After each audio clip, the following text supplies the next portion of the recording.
पैर मां के दो हैं, श्रद्धा विश्वास के प्रतीक मां के पैर हैं।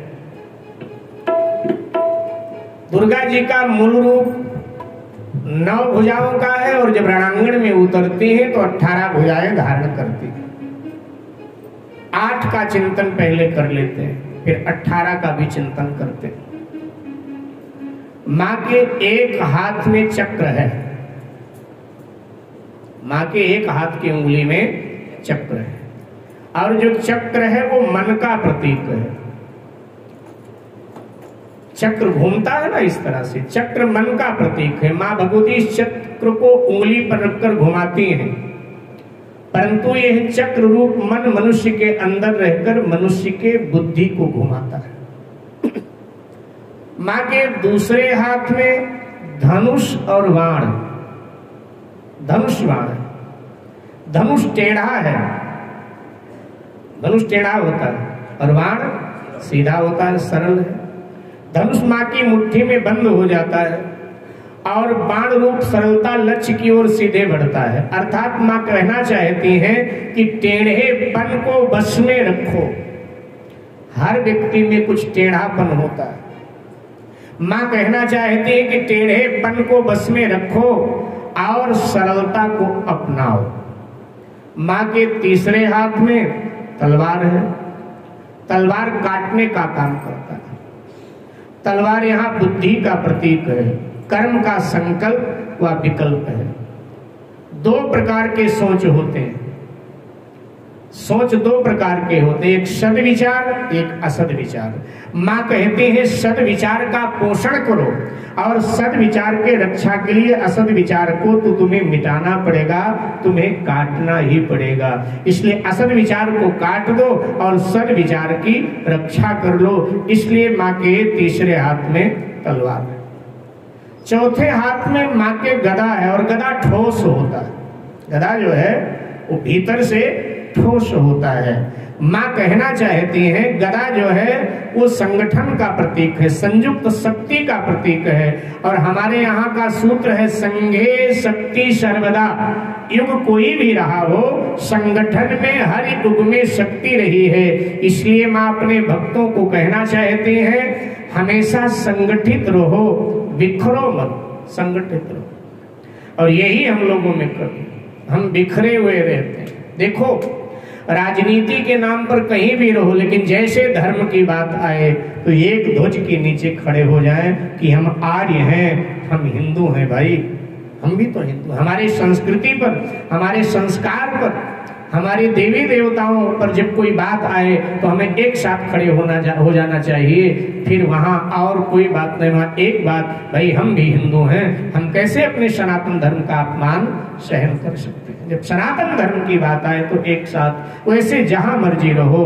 तो इसलिए चौथे हाथ में गदा है और ये संगठन का प्रतीक है। 5वें हाथ में मां के शंख है और शंख ध्वनि जब होती है तो जो ऋणात्मक ऊर्जा है वो नष्ट हो जाती है और धनात्मक ऊर्जा का संचार हुआ करता है। ये अनाहत नाद का प्रतीक है। ये शंख जो है ये शब्द ब्रह्म का प्रतीक है। शंख ध्वनि शब्द ब्रह्म का प्रतीक है। वैसे भी आपने कहावत में सुना होगा ना, लोग कहते हैं शंख बाजे और भूत भागे। हमारे गांव देहात में कहते हैं ना शंख बाजे और भूत भागे। अभिप्राय यह है कि जो ऋणात्मक ऊर्जा है वो नष्ट हो जाती है शंख ध्वनि से। तो शंख ध्वनि जो है ये अनाहत नाद का प्रतीक है, शब्द ब्रह्म का प्रतीक है। मां के 6वें हाथ में त्रिशूल है और त्रिशूल में आपने देखा होगा 3 फंके होते हैं, इस तरह ऊपर उठे होते हैं। एक काम है, एक क्रोध है, एक लोभ है। मां भगवती कहना चाहते इन तीनों को अपनी मुट्ठी में कर लोगे तभी समाज कल्याण का काम कर पाओगे। समाज कल्याण का काम आपको करना है, राष्ट्र कल्याण का काम करना है, समाज की सेवा करनी है, घर परिवार की सेवा करनी है। वो भी समाज में ही तो आते हैं, कहीं अलग थोड़ा आता है परिवार आपका। तो उनकी सेवा करनी है। तो मां कहती हैं कि इन 3 को अपने काबू में रखो, काम क्रोध लोभ को मुट्ठी में रखो, इनका सदुपयोग करो, इनका दुरुपयोग मत करो। क्रोध तो भगवान शंकर भी करते हैं, लेकिन क्रोध किस पर किया? कामदेव पर क्रोध किया, वासना पर क्रोध किया, गलत पर क्रोध करो, असद पर क्रोध करो, सद पर क्रोध ना करो। इसलिए इनका, इन तीनों का सदुपयोग हो, काम का भी सदुपयोग हो, क्रोध का भी सदुपयोग हो और लोभ का भी सदुपयोग हो। जब जरूरत पड़े सदुपयोग करो, हमेशा इनमें डूबो मत, इनको अपने मुट्ठी में रखो। इसलिए माँ के हाथ में, छठवें हाथ में माँ के त्रिशूल है, सातवें हाथ में आपने देखा होगा माँ के कमल है, कमल का फूल है। और ये जो कमल का फूल है ये निर्लिप्तता का प्रतीक है। कमल की जड़ें कीचड़ में होती है, कमल का पूरा तना जो है पानी में डूबा होता है, लेकिन सरोवर में ज्यों ज्यों जल बढ़ता है ना, कमल त्यों त्यों ऊपर उठता है। कमल कभी अपने को डूबने नहीं देता है, कमल ऊपर उठता है। ऐसे माँ कहना चाहती हैं कि संसार में रहो, लेकिन वासना की तरंगे ज्यों ज्यों ऊपर बढ़े त्यों त्यों तुम अपनी साधना, अपना भजन ऊपर बढ़ाओ। वासना में डूबो मत, अपने भजन को ऊपर बढ़ाओगे, अपनी साधना को उत्तरोत्तर ऊपर बढ़ाओगे तो वासना फिर तुम्हारा कुछ बिगाड़ नहीं पाएगी। घर परिवार संसार में असंग भाव से रहते हो, निर्लिप्त भाव से रहते हो, तो वहां रह करके भी तुम जीवन मुक्त हो, ये माँ बताना चाहती हैं। इसलिए माँ के सातवें हाथ में कमल का पुष्प है, आठवें हाथ में माँ के, जो माँ का आठवां हाथ है, माँ के आठवें हाथ में दंड है, जो शौर्य का प्रतीक है, जो वीरता का प्रतीक है, जो साहस का प्रतीक है। और सवारी आपको बताया गया, जो सवारी है माँ का सिंह, वो शक्ति का प्रतीक है। तो इस तरह से 8 भुजाओं वाली दुर्गा, और रणांगण में जब उतरती हैं तब वो 18 भुजाएं धारण कर लेती हैं, क्योंकि माँ के स्वरूप कितने हैं? 9 स्वरूप है। प्रथमम शैलपुत्री चा, द्वितीयं ब्रह्मचारिणी, तृतीयं चंद्रघंटेति, कुसुमांडेति, चतुर्थकं पंचमं स्कंधमादेति, षष्ठं कात्यायनी च, सप्तमं कालरात्रि महागौरी चाष्टमं, नवमं सिद्धिदात्री च, नौ दुर्गा प्रकीर्तिता।